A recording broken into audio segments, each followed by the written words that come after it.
Welcome back to Screenfish Radio. I am so excited to be here this week as we take a slight detour. Normally we're talking about films that are out there for the week, but we do like to talk about other things that are happening, whether it's on in the land of TV, as long as it's on a screen. And this is a rebirth of a podcast begun a full year ago, as Slamfish returns with a discussion on on the state of wrestling with as we enter into Wrestlemania week. And I am very excited to have back with me the Ayatollah of rock and rolla himself and best in the world, Kirk Haviland. Welcome back, Kirk. Wow, it's glad to be back. And you've got everything that was on my birth certificate correct. That's fantastic. Well, I hope so. And for the benefit of those with flash photography, I'd like to introduce the best there is, the best there was, and the best there always will be, Dave Voigt from In the Seats. Welcome back, Dave. Thanks for having me, man. I acknowledge you. That's all I've ever asked. In all honesty, I know that this is a little bit different than other podcasts that we've done, and you guys have both been on multiple times. But let's talk about this. The last time we spoke, we were talking a lot about the beginning of a resurgence, especially of WWE with the storyline between the Bloodline and, at the time, Sami Zayn and Cody, and we're back with the Bloodline and Cody. Maybe this is a repeat from last year. What do you think about the way the WWE has unfurled in the last year and the way that the stories have been told lately?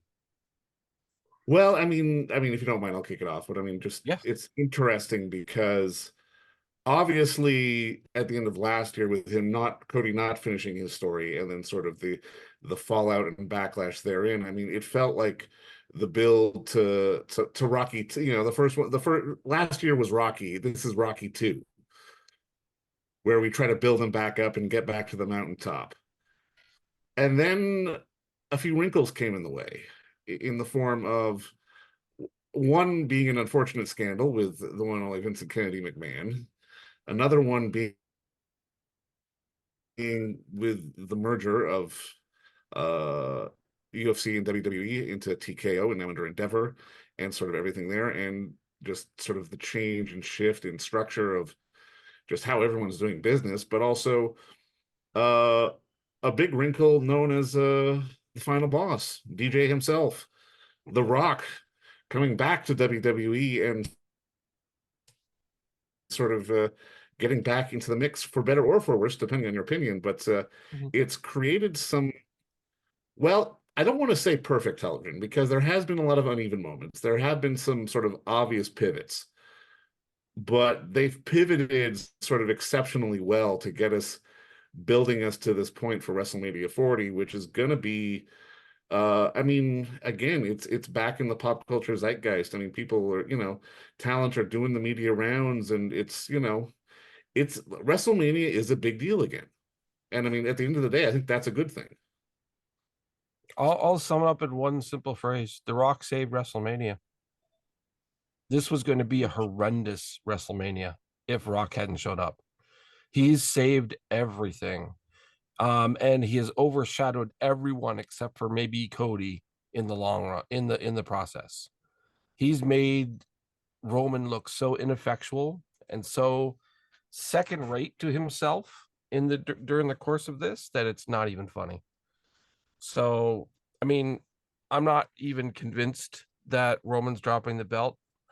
I really don't. I'm still 50-50. I mean, reality is the reaction, even if he does drop it to Cody, won't even be remotely close to what it would have been if he'd done it a year ago at this point in time. Right now, there's more people that are just get it off of Roman to anybody. We don't care who it is, than there is let's get it on Cody. They're about a 50-50 split. Whereas last year, there's a lot more people behind Cody. Now, a lot of more people are just frustrated. But Roman, but The Rock came in and saved everything. Like, I mean, seriously, he has been the best part about the promo. Even if it was a massive pivot, as Dave mentioned, just to get to where we are right now, because it was pretty obvious to me, at least, that when they brought Rock in, they thought Rock would be enough. You know what I mean? And they could put the Cody story aside and Rock would be enough. And that didn't happen. And now all of a sudden Rock's gone full heel, which I'm sure was not the original plan. I mean, it's worked, but I'm sure they had what I like to call a planned pivot, in that they had plans in case certain things didn't fall certain ways. They're smart enough to know that there was a possibility that the crowd would turn on certain things, so they are probably already planned to go in certain directions if that didn't work. And I'll give them the credit for that, but they definitely had to do some pivots. Whether they were planned pivots or not, that's the question.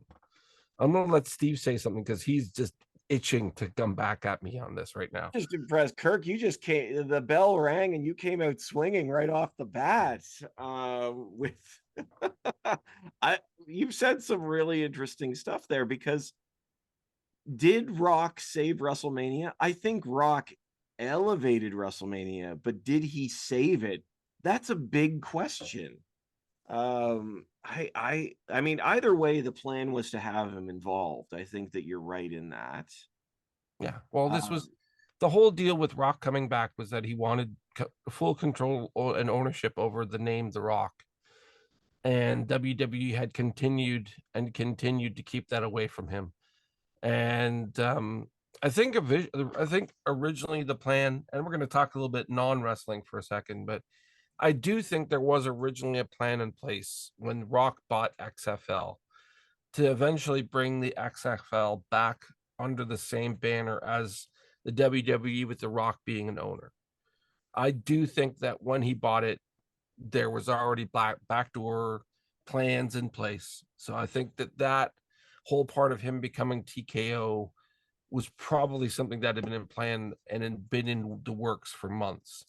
But I think the big thing for him was to be able to get his name back too. I mean, for the law, and even if it's just symbolic because he doesn't use it anymore, even if it's just the symbolism of having ownership of that name, he had to fight tooth and nail back when he started his film career. Like him and his wife, his ex-wife now, the two of them were pretty brutal and pretty savage in just carving the right path for his career, like making sure they had the right steps in place and doing everything to put in a place where he didn't need the name The Rock anymore. But now it's just kind of like, I want all of parts of me. So I completely understand the reasoning behind for him doing it, for sure. That's interesting. Kirk or Dave, what do you think about this? What did The Rock save WrestleMania? No, I tend to lean more towards you. Elevate, unquestionably, yes.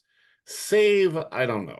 But it all comes at an interesting time, because there's no denying that as big as Dwayne "The Rock" Johnson is as a Hollywood name, a household name, Black Adam was a hit. Black Adam was a body blow. Yep. There's no question to Black Adam was a body blow to his drawing power and to his brand. And stepping back into a familiar world of WWE was obviously a smart move to sort of rebrand sort of his value and his sort of ability to be a character actor, because I mean, there's a lot of kismet, there's a lot of timing here.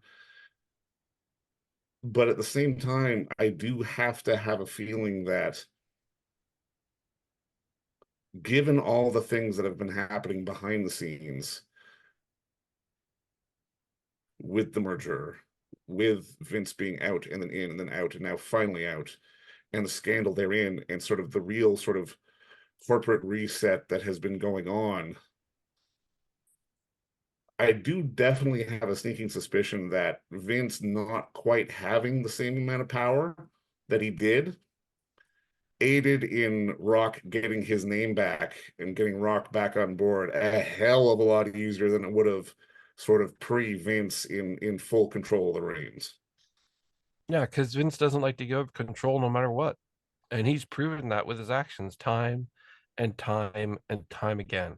Even if they were never going to use The Rock, Vince never would have given that name back up. And I'm right. His actions have proven that. I mean, yeah. So And it is interesting, like with everything going on with Vince McMahon, the story, the most terrifying aspect of the story, and I don't know all the details. I don't want to know all the details. I don't want to know the ins and outs. But it's blurred the lines for us of the character of Vince McMahon and the reality of Vince McMahon behind the scenes, which we've, for those of us that grew up on WWE, I remember when he was the announcer, Yeah. he was just there and he was riding the announce table. And then they dropped it in the Stone Cold era for the Attitude Era, and rewatching those Attitude Era clips, yep, is now even more uncomfortable than it was A before. lot of them do not age well. no, I don't know if it necessarily was a surprise to anybody who's been watching wrestling for a long time. Let's be honest. I think if you really, really looked at the way his character was portrayed and the way that his character went around on business, and you go with the old adage as the best characters being basically versions of their own selves, cranked up to 10 or whatever. Yeah, I think it was pretty obvious that Vince was a bit of a scumbag. I mean, there'd been enough stories and there'd been enough stuff out there that I certainly wasn't surprised when more and more when the first stuff started to drop, to be honest with you. I was more surprised that he had left himself so exposed, considering how much Yeah. money he has and how much power he likes to exude. I was surprised he left himself as exposed as much as he did. And the Yeah. reality of the situation is, and this just sums up everything you need to know about Vince McMahon, is that he's now going to be sued in civil court because he refused to pay the final million of a non-disclosure agreement. I Yep. hadn't heard that aspect. That Well, was the penny that dropped, or the Janelle Grant, the woman who's now formally charged him, had agreed to an NDA worth 3.5 million. Yeah, something like that. Yeah. Vince had paid 2.5 million of it, and then said and then just basically after it was disclosed that the money he was taking money from WWE to pay for his own non-disclosure agreements, and it wasn't coming out of his own pocket. Vince just told her to get lost. I'm not paying you anything. So now she's going after him in civil court because she's no longer under the terms of an NDA because he refused to pay the full amount. And that is why he got outed the second time. And that is why all of this other information is coming out. And that is why we're in the situation that he is in. Yeah, because I mean, again, just like you said, Kirk, I mean, seeing him on air and just hearing all the stories, no one doubted that he was a scuzzy weirdo, but there was also never any proof. But to see a billionaire leave a paper trail, yeah, doing shit like this is amazing. And I mean, the man literally ruined his own life by trying to ruin other people's lives, which is so sad. Think about what Dave just said. Billionaire. He's worth about $4 to $5 billion. Yet he refused to pay 1 million to somebody that he abused, and that's why he's going to have to go defend himself in court. Think about that. And I mean, he has divested himself of a bunch of stock in the company slowly but surely. Yep. He still has about like 11% or something like that, but he is not a voting power or anything like that anymore. Yeah, he's had instructions more or less to divest yourself of being involved with us. The first thing he had to divest was all of his ownership shares. Everything he has now, everything he has left now is just general shares that were given to him in the merger, but he has zero ownership stake left in the company. It is absolutely heartbreaking, any detail that you hear that goes on. But it's funny, listening to it now, Not right this moment. I mean, just listening, like as these things were revealed, I'm sure for a lot of people, this just validated their view of what pro wrestling is. Yeah.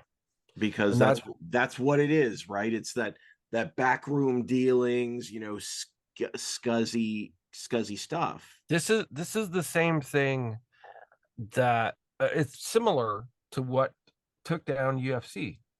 Because if you remember 10 years ago, I'd say about 10 years ago, UFC was making 10 times the money they are now. But then you had all the fights that would happen in the stands and the fighters doing stupid. Like there was a string there where there was like 5 or 6 UFC fighters that were all under contract that were all brought up for spousal abuse and other things that were violence related. And it just plummeted. Like like UFC still does decent business, but it's nowhere near where it was 10 years ago. Not even close. And part of that's a lack of development of new stars, but the other part of it is just the inherent violence that is part of mixed martial arts has spilled out of the ring, and it has just left this tainted taste in the mouth for a lot of people. There was a public image issue for quite a long time, and I mean, I think that's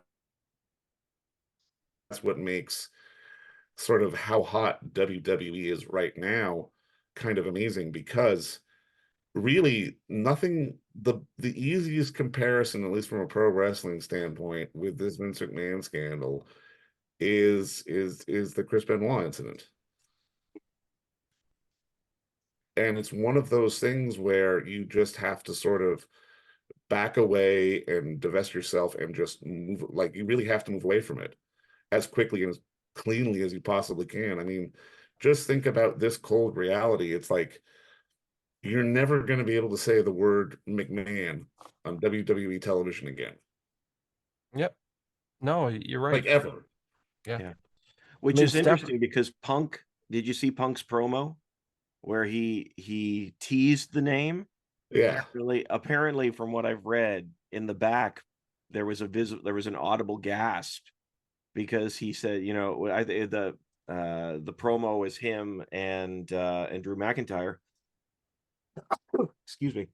And McIntyre refers to himself as a chosen one, which and Punk says, of course, well, who gave you that name? And there's this really awkward moment between them because they had so much freedom, leeway in their promo. But apparently at the back there was a lot of like, oh no. And then there was, but at the same time, they gave them that rope, and Punk does have a very long track record of bending the line to the point where it could break. Usually doesn't, but he can definitely bend the shit out of that line. Punk does have a little bit more line than some of the other people in the company, that's for sure.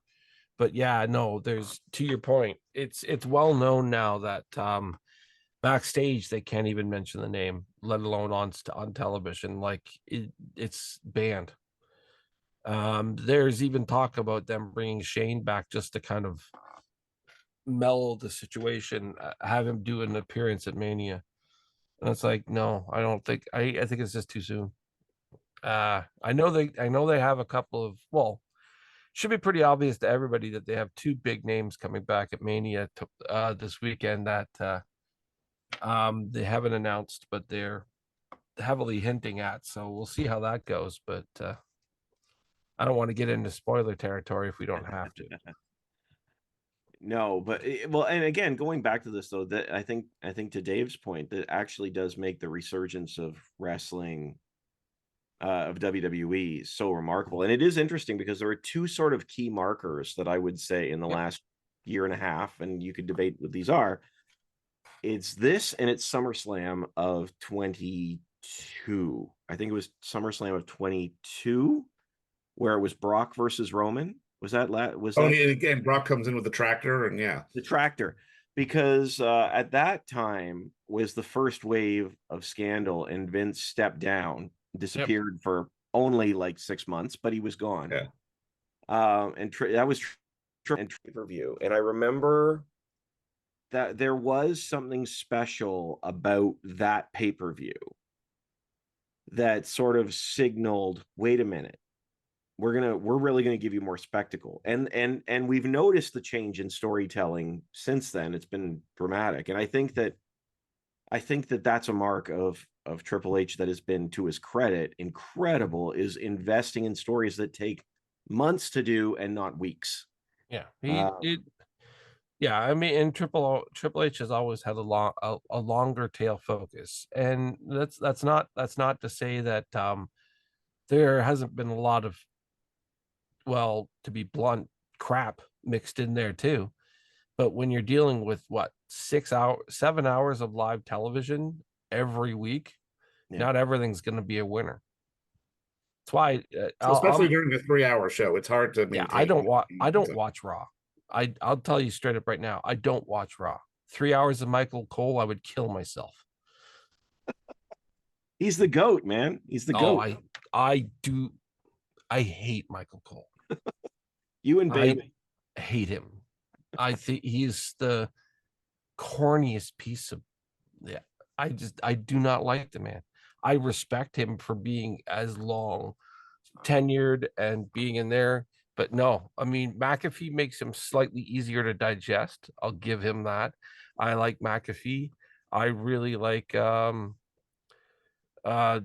now that they've had Barrett on the Barrett's on SmackDown with Barrett and Graves turned out to be surprisingly good together. Yeah. Barrett is highly underrated as an announcer. I really like Barrett.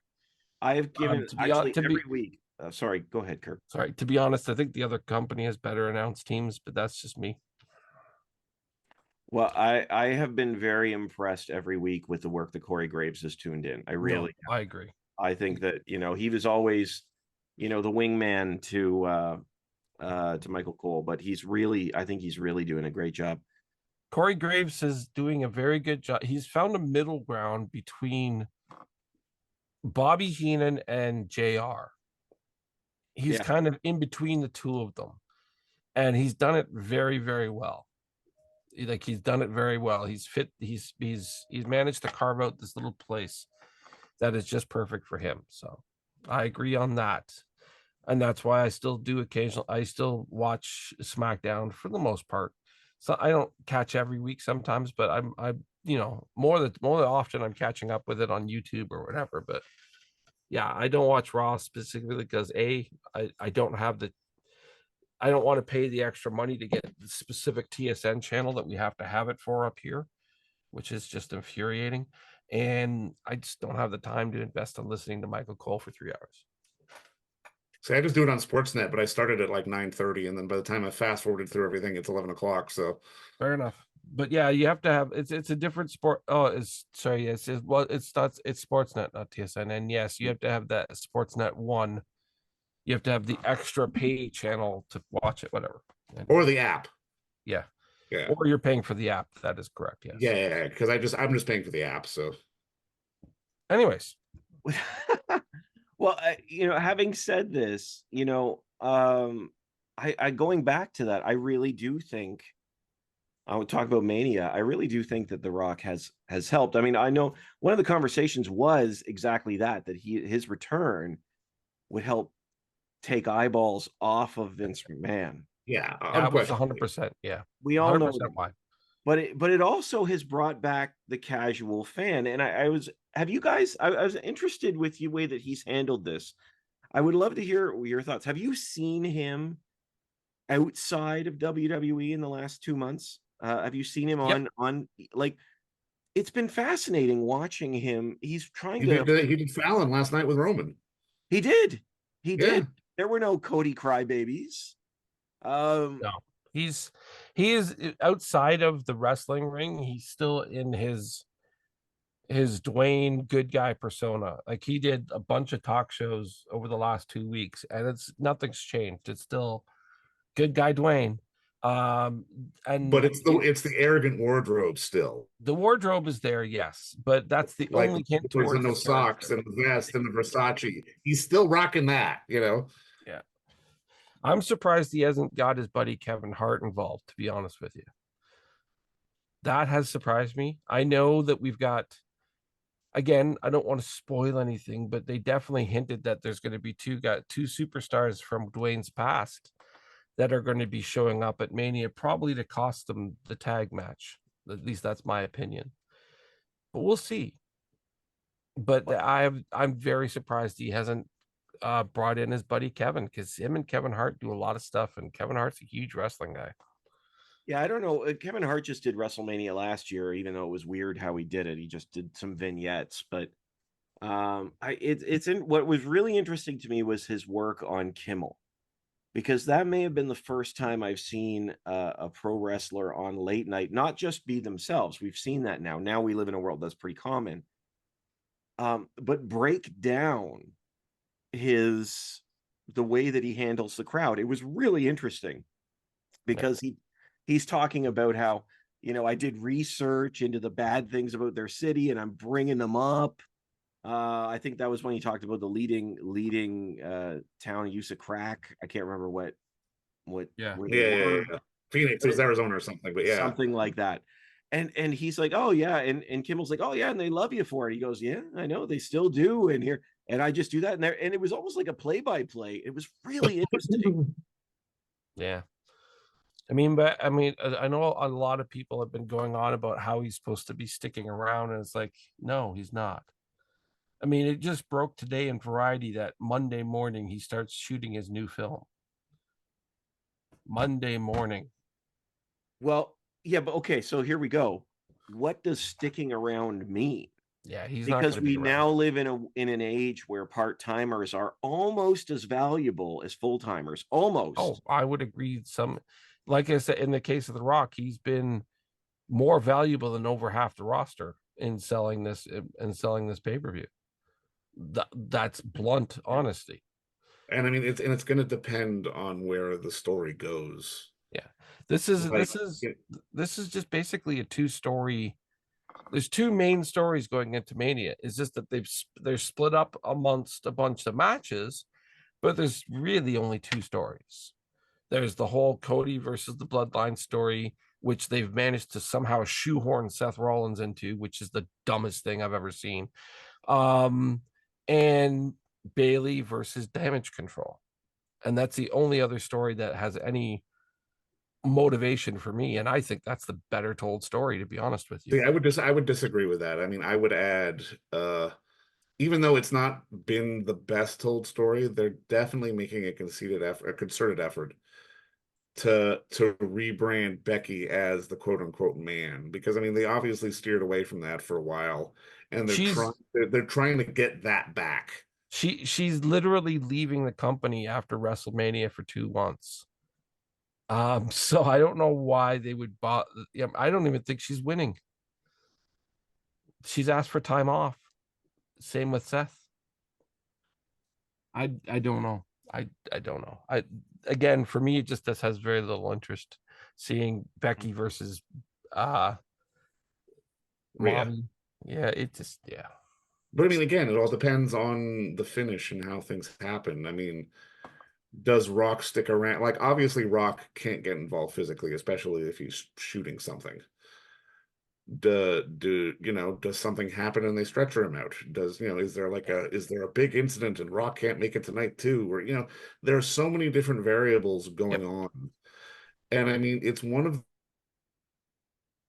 those things where I don't entirely disagree with you, especially on the storyline basis of it mostly being Bloodline with a couple other things here and there, but Mania has evolved into such a spectacle that it really does feel like, especially almost from a celebrity standpoint, and even sort of an old-timer standpoint, they're trying to keep as much as they can under their vest. I mean, like, it got out that they did reach out to Jason Kelsey. It did, that Meek Mill's going to be there, Lil Wayne's going to be there. There's going to be stuff going on.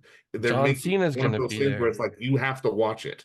Yeah, John Cena's going to be there. But again, they didn't advertise that. Stone Cold's going to end up making The Rock lose. Probably. Yeah. Man. Anyway, I won't come to that in a minute. Well, here's the thing. Here's the other thing to keep in mention before we go into this a little bit more. There's 7 matches announced for the first night, and there's 6 for the second night. You don't tell me that one or not two matches are going to get added to night 2. It's no, it's they're going to do something. I think there's going to be some sort of showdown between Austin and The Rock. They'll never advertise it. No way. No, it won't be advertised. It'll just happen because of what happens on night 1, and then night 2 you're going to have some sort of face-off between the two of them. Even if you just put the two of them in the ring and have them jaw at each other, that's all you need. Okay. All right.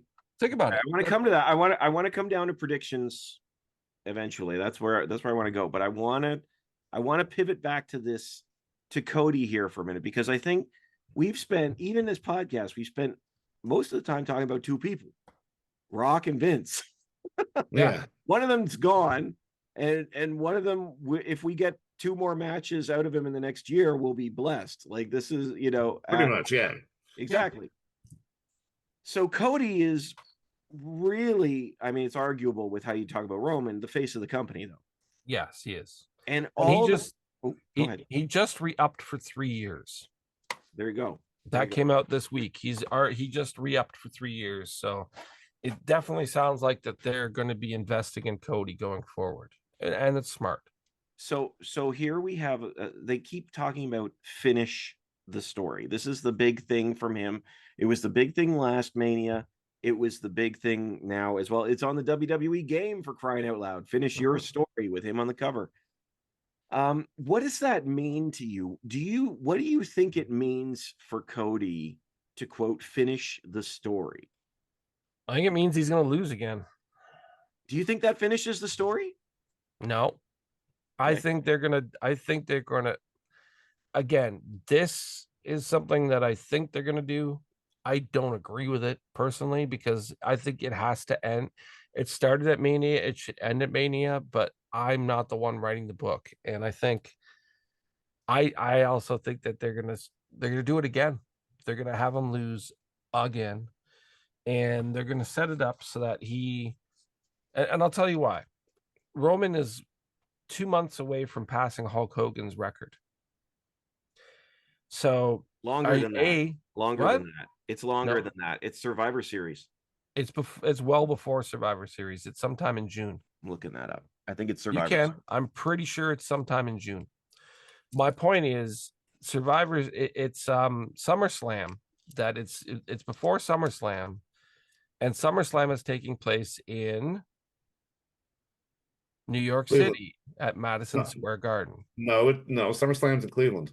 Okay, then it's Survivor Series that's at MSG. Have they announced Survivor Series yet? Yeah. Seems like it's early. It's early on for that. And plus, they are going back to MSG for a pay-per-view, one of the big 4. So maybe it is Survivor Series. Either way, there's talk that people they're going to make him wait until MSG after Roman's beaten Hogan's record, and then finally give it to Cody in Madison Square Garden, where his dad could never win the title. Roman just passed 1,300. Am I right?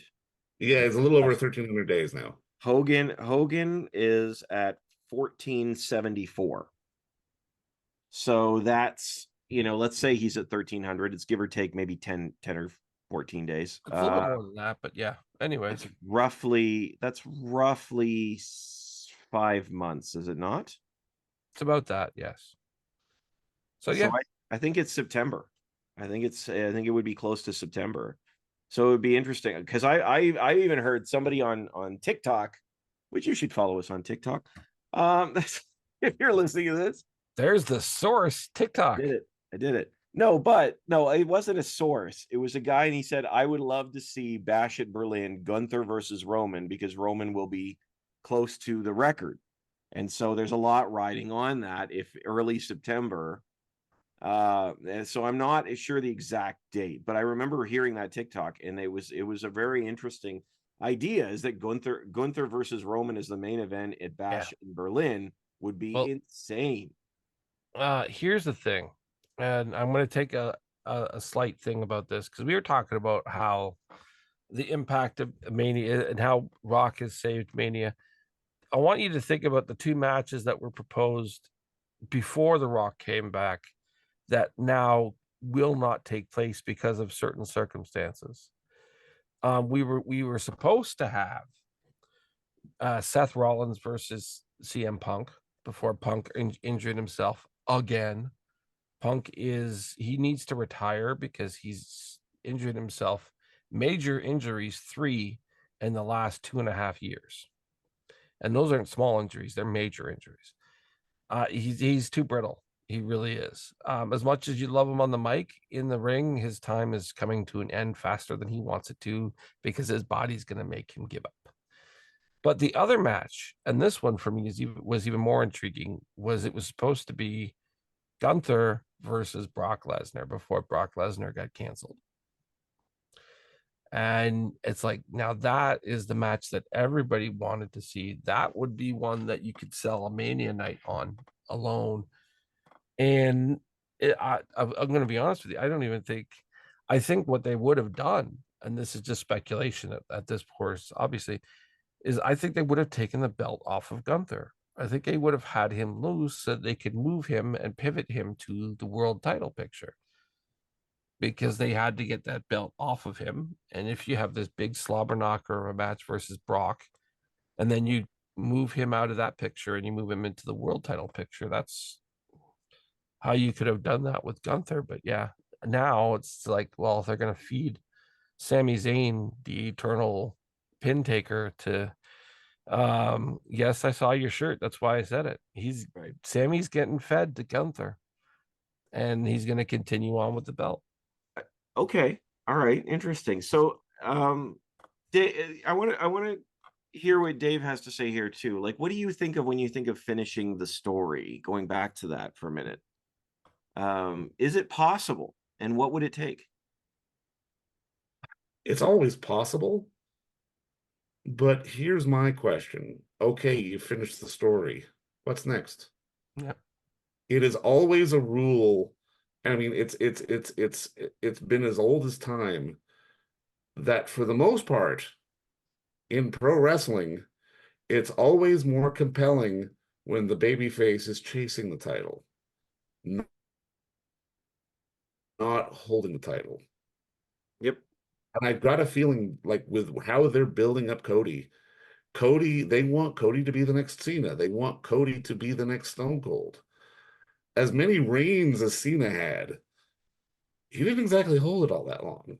Even Stone Cold with his reigns, okay, it was 100 days here, it was 90 days there. It was never anything substantial. I have a feeling it's going to be, yeah, I agree with Kirk. I don't think I don't think he wins. I think Roman goes over.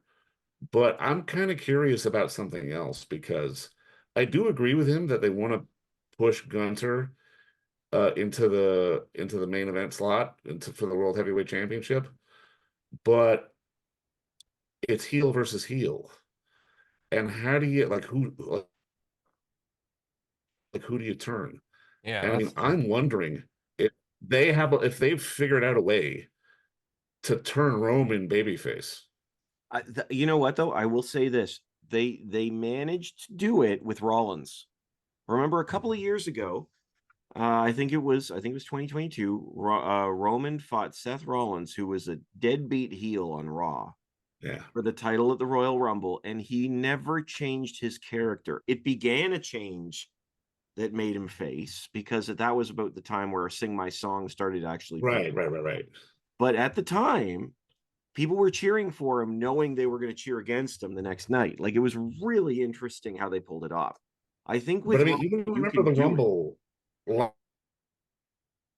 last year when he faced Kevin Owens. Like, people were cheering Roman going in. Obviously, at the end, they weren't, because he laid them all out with steel chairs, and Sammy turned on him and everything happened. But WWE has such a track record that especially with the fans, if you're just that good, it doesn't matter if you're trying to be a heel or a babyface. The fans are going to cheer you.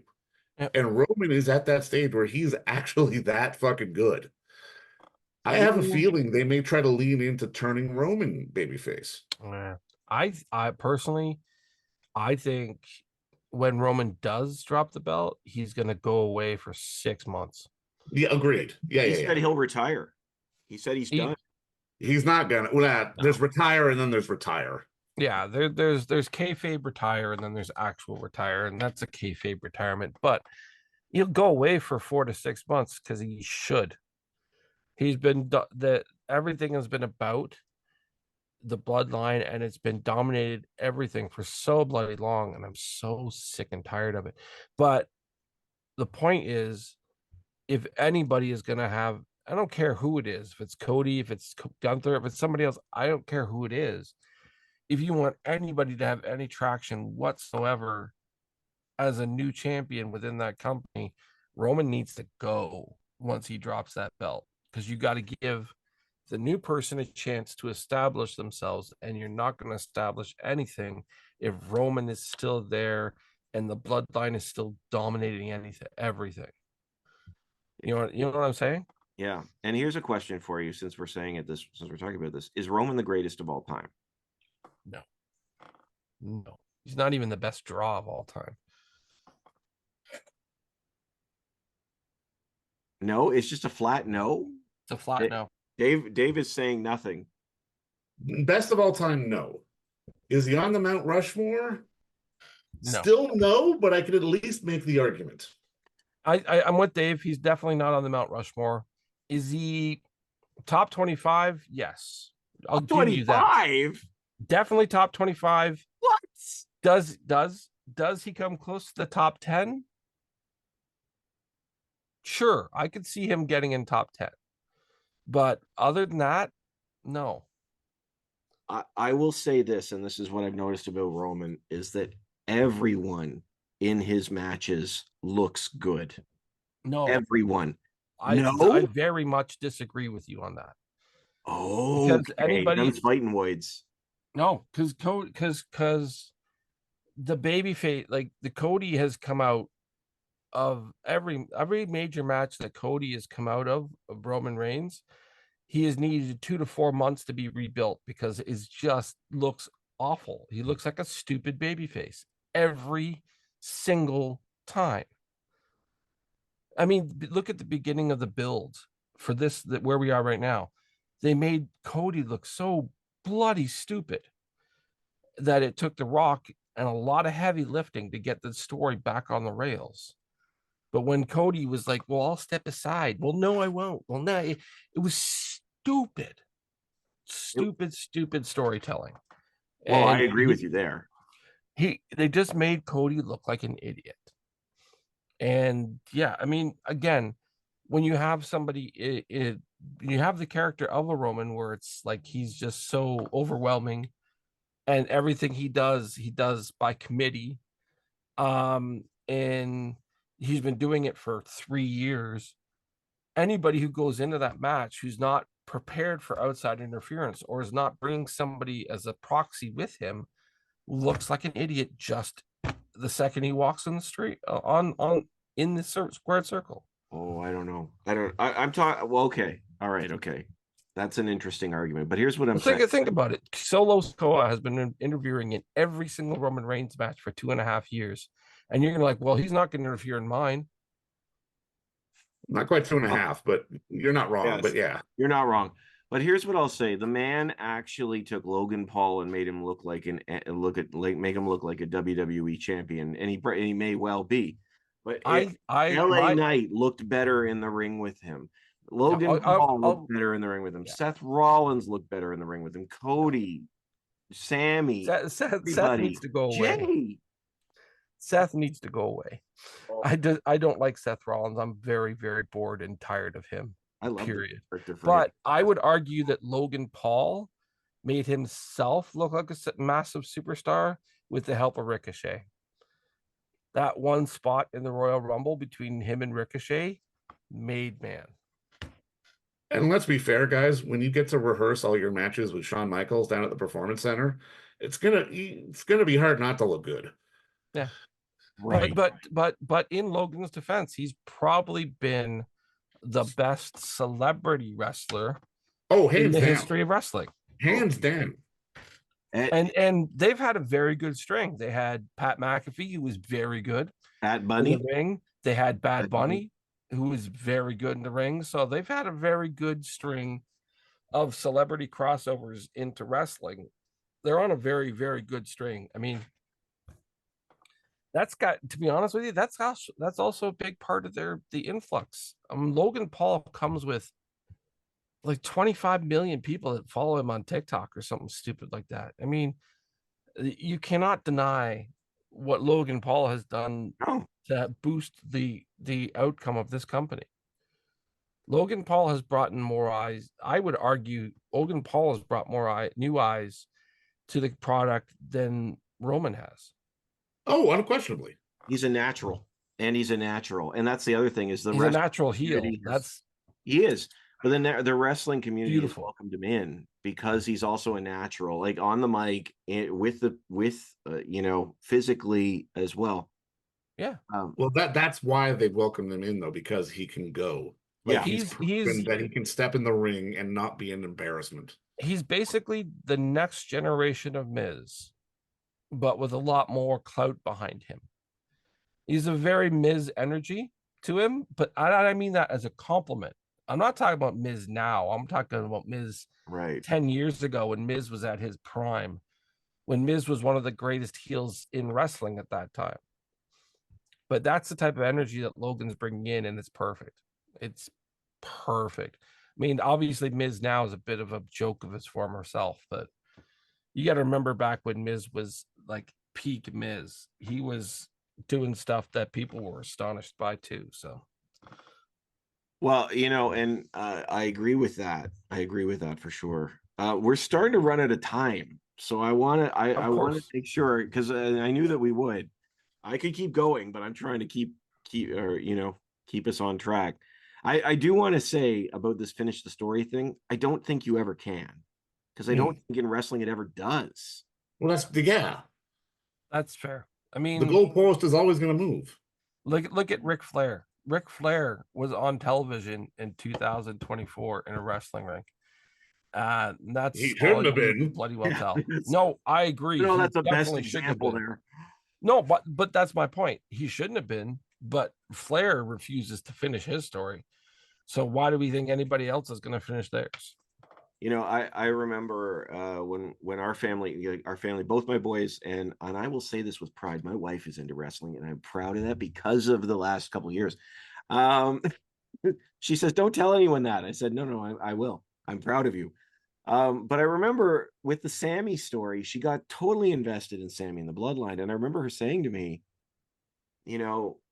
well, after this is done, I feel like it's now, now it's over. I said, no, they just passed the baton on to the next story. And she was like, oh, because she had no frame of reference for this. Yeah. And I like the question that Dave said about where does Cody go from here. I think you're absolutely right. But this idea of finish the story is an awkward misnomer. You finish a chapter. Yeah. And I mean, that's true in life as well. I mean, it is, but I mean, certainly in WWE, like they want it to build to completion, but it's not like Roman used on Fallon the other day, close the book on Cody Rhodes. I don't think you ever close the book on anybody. No. In the WWE, 5 years from now, even if this is the end of that rivalry, you don't in professional wrestling. That's not the nature of the business. It isn't. It isn't. I agree. Okay, so as we're wrapping up, I want to hear your predictions for the main events, and maybe one other match that you're intrigued by. I think Kirk's already showed his hand a little bit, but maybe one other match that you're intrigued by over the 2 days, I should say. Kirk, go ahead. Oh, you want me to go ahead first? Okay. Yeah, go. I definitely think that Mommy's retaining the belt. I definitely think that I think this is how I think it's going to play out. It may not, but this is kind of what I'm thinking now based on all the information. I think the first night that the bloodline is going to lose due to outside interference. So it'll be a regular one-on-one match between Cody and Roman. The second night, I think what was going to happen is, even if it's supposed to be a one-on-one match, I still think Solo is going to manage to interfere, cost Roman the match, and it's going to give them grounds for a rematch based on the whole thing. If you lose, you can't go after the belt. Well, you didn't follow your own rules.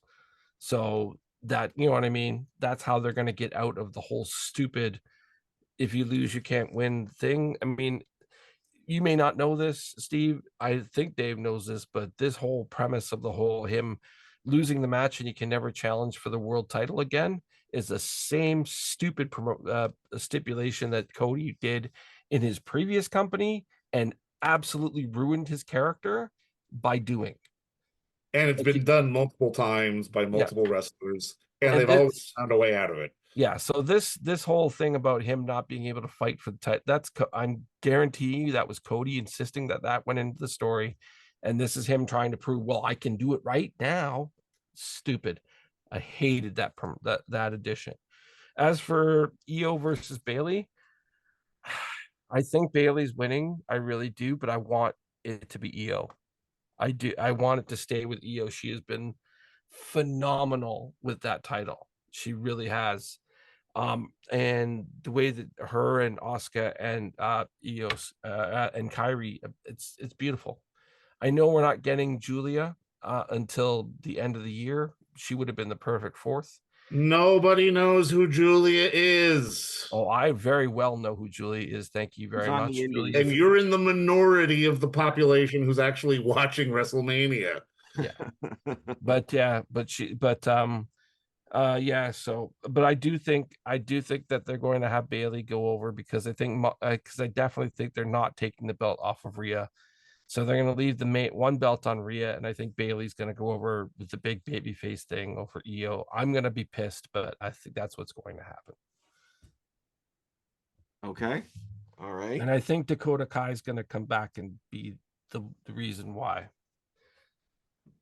Interesting. See, I think what's going to happen eventually is it's going to be Io and Dakota versus Kyrie and Asuka. I think eventually you're going to see that split, and it'll go route. That's what I was thinking the other day.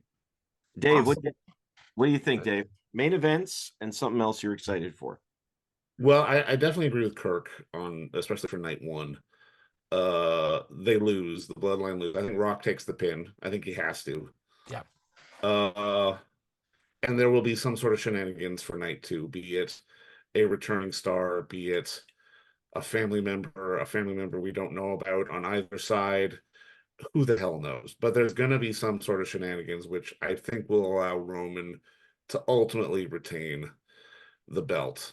When it comes to stuff like, I do agree that Mommy will keep the belt, but I definitely feel like maybe they want Becky to have that covered in blood moment as she walks out the building, and they sort of cheer her off to let her go have her break.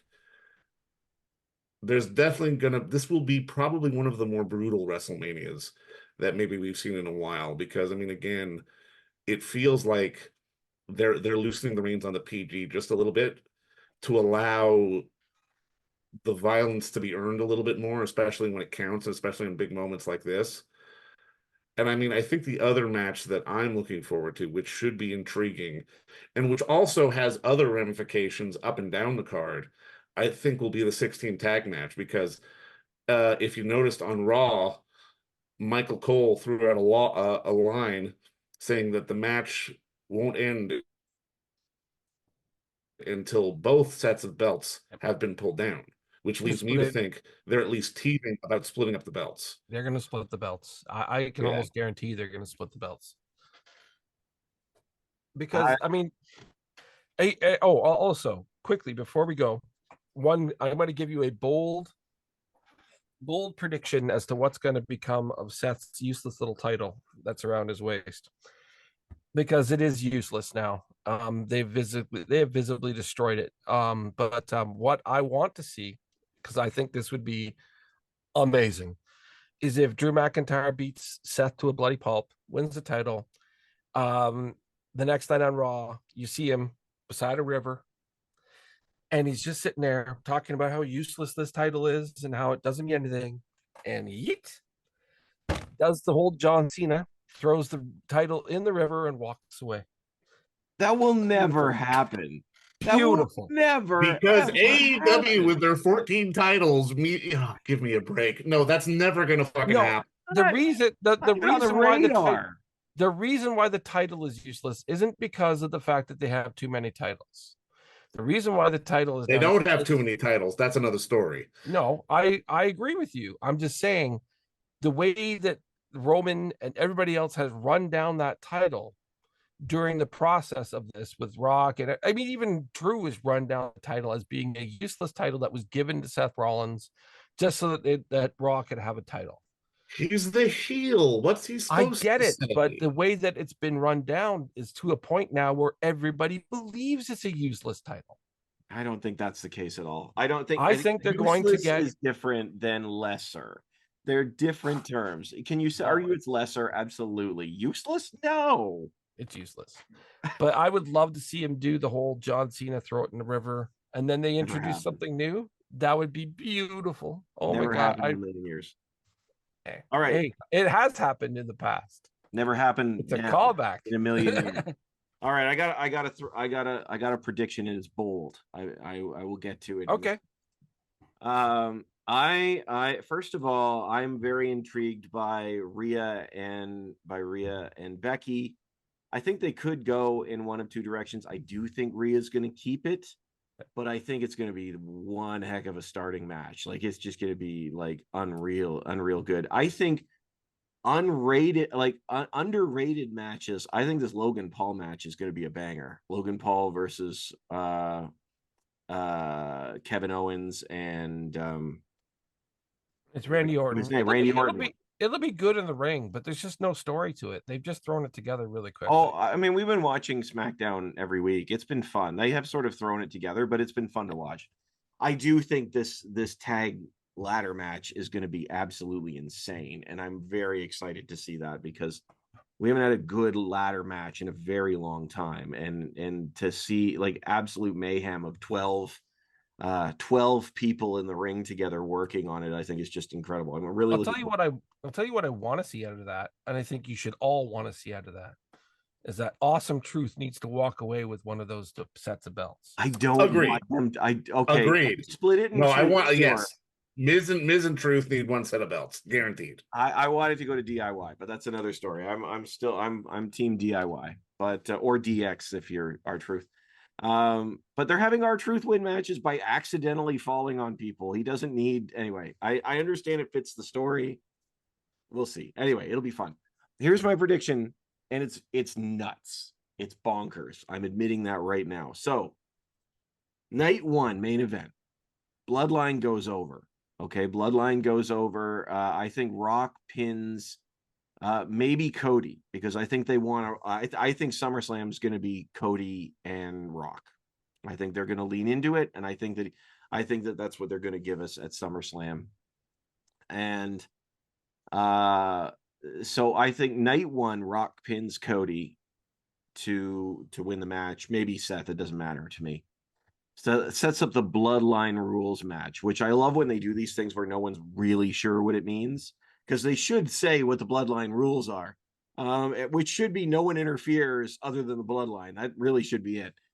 And I think that Cody takes out everybody. Stone Cold wants to show up, sure, but I think this would waste it. My plan would waste it. John Cena wants to come up, get his shots in, sure. I think that at the end of the match, everyone is laid out. You can even introduce 2 new members to the Bloodline for all I care at this point. You know, you can go all out. Just when Cody is, before I do that, the earlier on in the night, Seth loses to Drew McIntyre, and the moment that he loses the match, the Judgment Day music hits, and the cash in. Drew gets his moment, and it is immediately taken away from him. Then in the Bloodline, or then in the grand finale, for no reason at all, other than the fury of having his moment stolen, Drew McIntyre is the final kick in the head to Cody Rhodes so that Roman can retain. And I say that because, and I know that they've set up the Punk and McIntyre thing, and that's it. But they've set up McIntyre as such a not like a reckless character right now, and it's all about having that moment. That my prediction is that he is the last one. The other thing is they keep saying is you all know the bloodline's going to interfere. So they decimate the entire bloodline, and Drew McIntyre finishes the job. That is my bold prediction for WrestleMania weekend. Have at me. I can't argue. I can't argue with it. Yeah, I don't think it's gonna. I personally don't see it going down that way, but it's feasible. Well, you had him throwing a belt in the river, so I mean, I don't know. Yeah, absolutely, yes. But no, I, as we said before, I think I still am sticking with my version and a part of Dave's version, where Rock takes the pin because Austin gives him a stunner, and then Rock takes the pin, and then that sets up a confrontation on night 2 between Rock and Austin, because I think that's money. But the other thing that we really haven't brought up all that much is the Judgment Day factor, is Damian, because again, Damian is one of those talents who's been up and down a little bit. Yeah, I mean, but he's so good that when he's hot, they cheer him. So, like, if they break up Judgment Day, are they turning him babyface? No, yeah, I mean, that's. I don't think they're breaking up Judgment Day anytime soon. Still, the whole Judgment Day factor. To your point, the whole Judgment Day factor has become like they become an afterthought in some ways, because Mommy has she's up here and the rest of the Judgment Day is down here. I don't disagree, but if they lose both sets of belts, then they're going to do something with Damian, right? Yeah, no, I could definitely see that for sure. I could definitely see that. I think there is definitely a route to where Damian Priest walks out with Seth's tinny little belt and maybe makes something of it. I could see that happening. Because if Seth needs a break and Roman Reigns is the heel, they're gonna want to build Damian as the baby. Seth needs to leave for a while. Plus, you have a built-in story there between Priest and McIntyre that you could set them off rolling for a couple months just based on the until Punk is ready. No, absolutely, yeah, absolutely. And Clash at the Castle is coming in June. I'm just saying. 100%. You want back in Scotland. You want McIntyre. It's in Glasgow this year, so you want McIntyre near the top of the card for that. That's for sure. On that note, you know what? I'm gonna do it anyway. WrestleMania, screen it or skip it. All right. I'm gonna tell you right now, I'm not gonna watch the whole thing. I mean, I have to work this weekend, but I'm not gonna watch the whole thing as an event from beginning to end. I'll pick out what I want to watch and I'll watch that. I think there's enough stuff in there that I have little to no interest in. That I definitely don't think I'll be watching the whole thing from beginning to end, but I'll be watching parts of it. Just like the Hall of Fame. I mean, come on. I mean, are you gonna watch all of the Hall of Fame? Yeah. I'm going to attempt to, but I'll want to fall asleep by the time before Paul Heyman goes up. I'm going to watch Heyman and maybe a couple minutes of the others, and that'll be about it. So yeah, I guess I'm in the middle. You know, I'm just going to skip some of it. I'm going to skip some of it. I'm going to watch the rest. YouTube it. Is that another one? There it is. Yeah. Dave? Oh, I'm unquestionably watching the whole thing cover to cover. I mean, that'll be, I mean, I'm not going to watch the NXT show or anything like that, but I mean, and I'm not going to watch the pregame shows or anything stupid like that, but the entire event, both nights, unequivocally. Yes, I will be watching it. I mean, I think that's, go ahead. No, go ahead. I will say that the NXT show is actually looking like it's going to be a pretty. No, the NXT show is actually looking pretty good. I may do it, but I got to be out. I got to run around on Saturday, so I may have to miss it. I will. Oh, again, go ahead. Go ahead. No, please, Dave. Please go ahead. This WrestleMania just really highlights, at least to me, why the modern era of wrestling is really so interesting, because there is the pomp, there is the spectacle, there is the story, there is the entertainment. But there's also some really good workers. Like, there are going to be some very good matches on the card. And that's not, and I mean, that's a credit to the performers in the ring, busting their butts and putting it all on the line. And I mean, I think that's why it makes it so interesting that WWE is doing so well with the spectacle, with the pomp, but also a certain degree of work rate versus something like an AEW, which is a bit more sports orientated, but still has these fantastic in-ring workers, and even something like Impact, which is trying to be a little bit of both. There's a lot of different options stylistically for pro wrestling fans out there right now. And I mean, I think at the end of the day, that's a beautiful thing, because if you don't want X, you're going to get Y. If you don't want Y, you're going to get Z. There's options kind of all across the board. Because of the advent of things like Triller, the former Fight TV, and these other models, where all of these places, that not even just the big three, I guess you would call them, but all of these other places, you can widely and easily available to see all this stuff. I mean, the influx of product from Japan, just being able to watch Japanese stuff while it's live is insane to me, considering where it would have been like 10 years ago. Right now has never been a better time to watch wrestling as a wrestling fan. I mean, I have a New Japan World subscription. I never thought I was going to have that. Now I do. And I have a TNA Plus subscription. I never thought I'd have that. Bingo. So, you know what I mean? So that right now, as wrestling fans, we're overspoiled to the point where there's so much content out there. There's no way you could keep up with everything.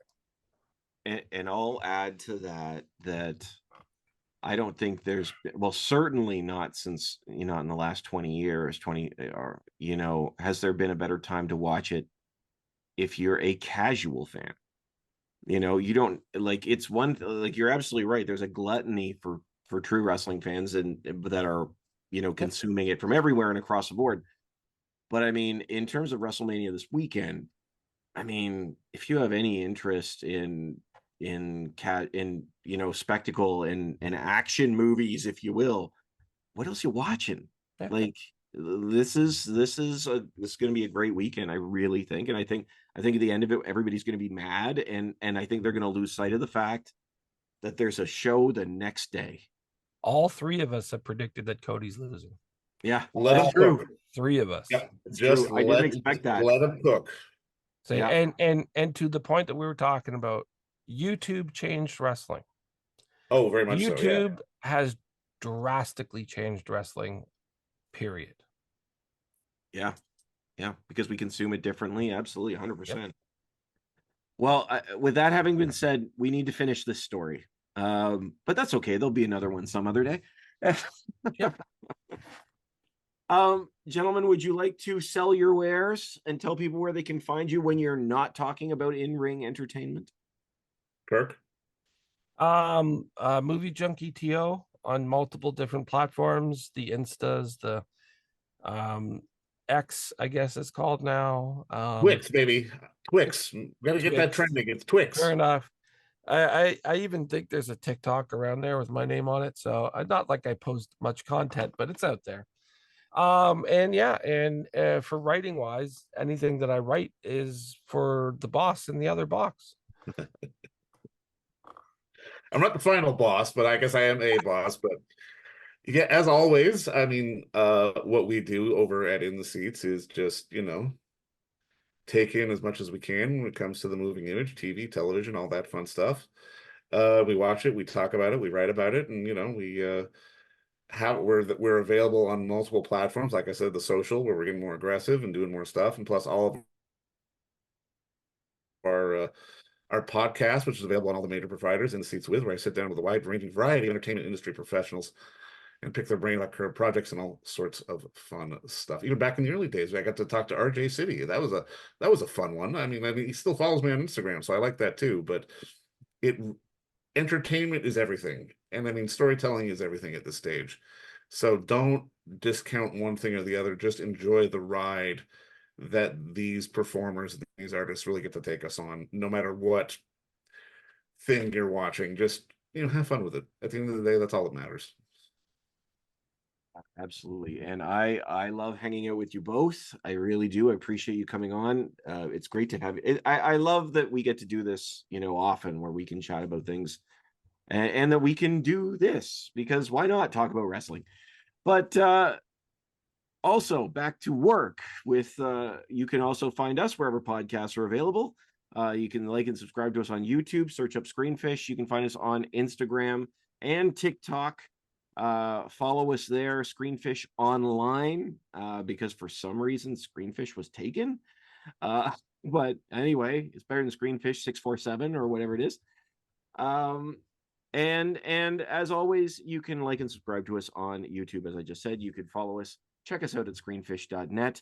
And in all of these platforms, you're going to find, I think, great reviews, great conversations starting about film, television, anything that's on a screen, and amazing conversations with great guests, such as these two gentlemen here right now, but also with industry professionals who are talking about their latest projects as well, constantly coming up online. So thank you to you both again. I really appreciate the work. Never ends, people. It never ends. It does. It does not. I mean, if you're not watching Mania this weekend, go watch Monkey Man. There it is. So again, for all of you, we started the conversation. This was Screenfish.